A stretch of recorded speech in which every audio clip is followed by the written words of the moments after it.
Saat ditangkap, mereka tengah melakukan penambangan ilegal dengan menggunakan sejumlah eskavator. Lokasi tambang ilegal ini berada di Kabupaten Bangka Tengah, Provinsi Bangka Belitung.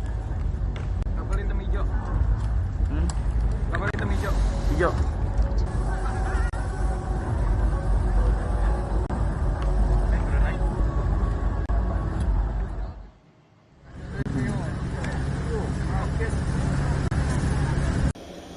Bandara yang tidak memiliki perangkat negara yang bertugas di dalam bandara tersebut.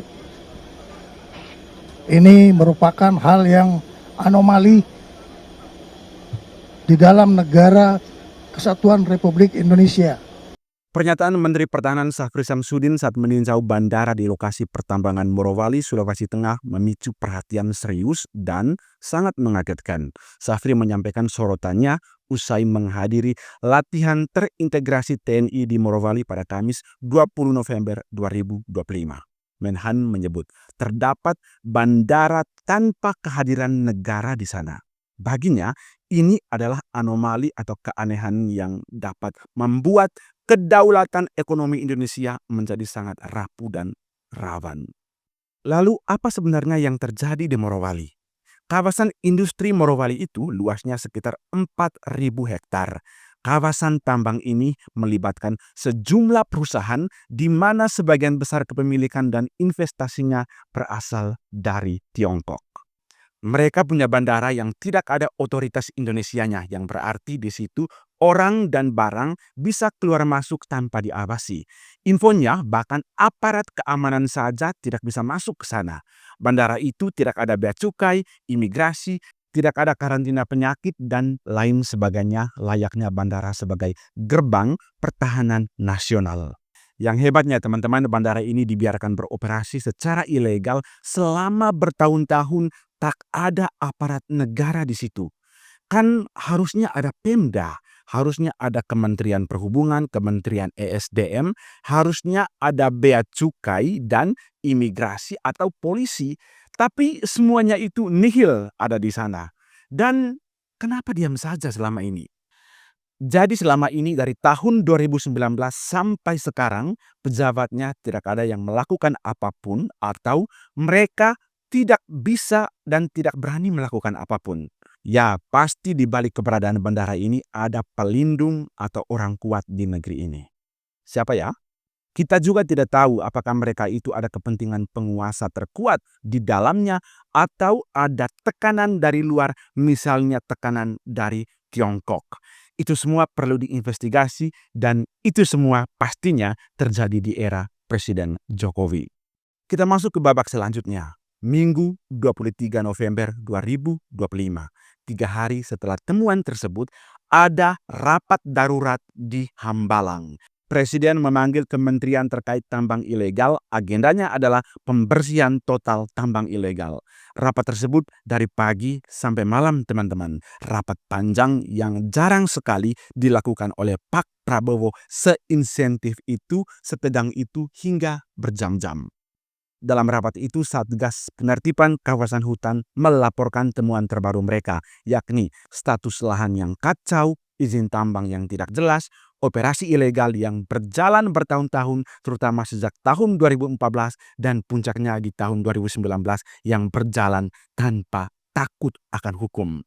Puncak rapat itu adalah pernyataan Pak Prabowo yang tidak bisa ditawar lagi. Semua pelaku tambang ilegal, terutama jaringan besar, harus segera ditindak. Tak ada alasan, tak ada perlindungan, tak ada cawe-cawe, dan tidak ada kompromi lagi.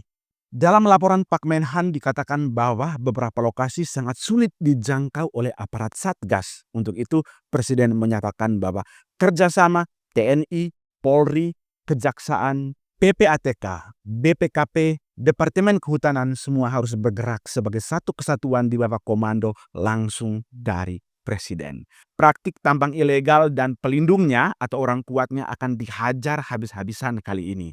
Ini bukan rapat biasa, teman-teman. Ini peringatan keras kepada siapapun yang merusak lingkungan, mencuri aset negara, tak punya izin tambang, harus berhadapan dengan hukum yang paling berat. Namun teman-teman, yang paling berbahaya dari pengoperasian bandara ilegal di Morowali itu adalah potensi penyusupan agen-agen intelijen Tiongkok melalui gerbang udara dan laut, dan ini sangat menantang kedaulatan Indonesia. Bandara tanpa imigrasi berarti siapapun termasuk personel intelijen, militer, atau aktor non-negara yang berbahaya dapat masuk dan keluar Indonesia tanpa jejak yang resmi. Ini melanggar prinsip dasar teritorial sebuah negara. Selain itu, ketiadaan imigrasi mempermudah masuknya tenaga kerja asing dalam jumlah yang tak terbatas, melangkahi kuota dan prosedur ketenaga kerjaan yang resmi. Ini menggerus kesempatan kerja bagi warga lokal dan menciptakan potensi konflik horizontal di daerah lingkar tambang. Lalu ketiadaan polisi, TNI, dan aparat keamanan resmi menciptakan zona de facto ekstrateritorial yang hanya tunduk pada kekuasaan internal perusahaan atau pemilik. Ini sangat rawan digunakan sebagai pusat operasi rahasia, pengumpulan data intelijen terkait sumber daya alam strategis, terkait teknologi, atau jaringan politik dalam negeri, dan bahkan sebagai tempat transit barang-barang ilegal. Tanpa bea cukai berarti barang masuk termasuk komponen mesin, peralatan mahal dan logistik, dan barang keluar seperti produk nikel olahan dapat dimanipulasi nilainya atau bahkan diselundupkan. Indonesia bisa kehilangan potensi miliaran rupiah dari bea masuk, bea keluar, dan pajak lainnya. Transfer barang dan dana bisa dilakukan tanpa melalui sistem keuangan resmi Indonesia, mempermudah praktek pencucian uang dan penghindaran pajak oleh para bohir atau pemodal besar dari luar negeri. Namun yang jelas teman-teman, Bandara Morowali juga harus dilihat sebagai simpul persaingan geopolitik global untuk penguasaan nikel. Tiongkok adalah pemain dominan dalam pemrosesan nikel dan rantai pasok baterai, sementara Indonesia adalah pemegang cadangan nikel terbesar di dunia. Dengan memiliki kontrol fisik dan logistik atau bandara tanpa pengawasan di Morowali, Tiongkok tidak hanya memastikan pasokan, tetapi juga secara efektif mengontrol arus informasi dan aset keluar dan masuk, menjadikannya benteng ekonomi Tiongkok di wilayah Indonesia. Ini merupakan hal yang anomali di dalam negara Kesatuan Republik Indonesia yang kita harus menegakkan regulasi, tapi ternyata masih terdapat celah-celah yang merupakan kerawanan terhadap kedaulatan ekonomi, bahkan juga bisa berpengaruh kepada stabilitas nasional. Ini menjadi bagian evaluasi kita untuk melakukan suatu penertiban dan pengamanan dengan melakukan deregulasi terhadap ketentuan-ketentuan yang sudah dikeluarkan. Akan tetapi ketentuan yang kita keluarkan sendiri tidak bisa kita kendalikan sendiri. Ini adalah satu anomali. Kita mengeluarkan peraturan, tetapi kita tidak bisa mengkoordinasikan, kita tidak bisa mengkomunikasikan, dan kita tidak bisa mengendalikan peraturan yang kita keluarkan. Sehingga ini menyebabkan manfaat yang diambil oleh orang lain untuk kepentingan kelompoknya.